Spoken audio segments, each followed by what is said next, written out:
One of the ways BlackRock controls the world so well is through its control of the media. Together with Vanguard, an investment company they also partly own, BlackRock now controls 18% of Fox, 16% of CBS, 13% of Comcast, who themselves own NBC, MSNBC, CNBC, and Sky, and they even own 12% of Disney. This is very important because it means that for any of these companies to decide on company policy, they must now also consult with BlackRock before doing so. And it's just the same with big tech. BlackRock is now the biggest institutional investor in Google, Facebook, Twitter, Amazon, and so many more. I mean, the list of their investments in companies is just endless. And by extending its reach in such a dramatic way, BlackRock now has control over more than 90% of the media, which might also be why you've never heard of them. Because controlling the media is a very important step for BlackRock to take over the world. If everyone knew the consequences of BlackRock owning over $9.5 trillion in assets, some questions might start to be raised. And you see, BlackRock's control isn't just extending through information in the media, but also through the entire world's economic and political data. And as I mentioned before, this is all done through Aladdin, where Aladdin accurately predicts the outcome of every single investment. But the question is, where does Aladdin get this information from?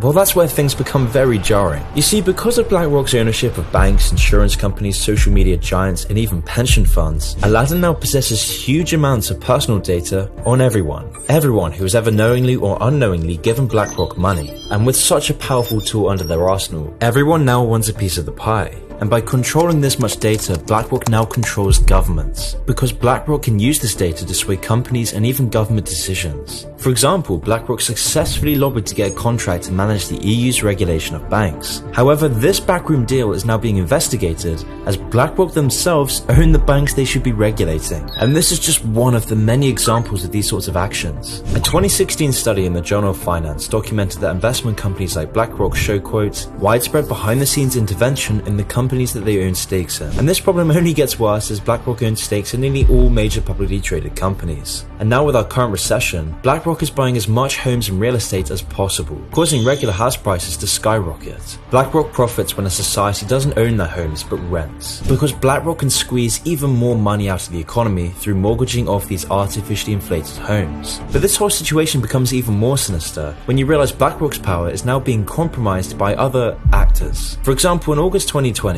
BlackRock became the first foreign company to be allowed access into China's mutual fund industry. This means that BlackRock can now invest and own parts of Chinese companies. God only knows what BlackRock promised Xi Jinping if they're allowed in. But by being allowed in, BlackRock now works with companies that are blacklisted by the US. One example is BlackRock's investment in a CCP-owned company called Hikvision. Hikvision makes security and communications technology for both civilian and military use by the Chinese government. And they're also known for their wide-scale human rights abuses. How do you think your facial recognition